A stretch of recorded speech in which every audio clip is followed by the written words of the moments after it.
වහ කෑ ගන්න විදිය පෙන්නන්න බෑ පොඩ්ඩක්. දාදසි පෙන්නන්න බෑ.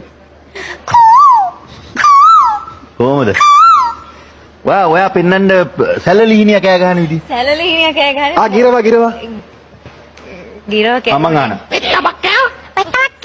දැක්කනේ. කොහමද? තව ඒව පුළුවන්. වාහනයක් ස්ටාර්ට් කරන්න පුළුවන්? බෑ. ඒ වගේ. එයා තාම පුරුදු වෙනවා. දැන් කොහමද? ඔයාගේ ටෝන් එක කොහමද? තව එකක් පුළුවන්. ඒක කරොත් මෙතන කට්ටි ඉඳි දන්නේ මොකද කියන්නේ අවුල. අපි යනවනේ කොහොමද? අවුලන්නේ. ඔන්න වාහනේ තව. අයියෝ හරි.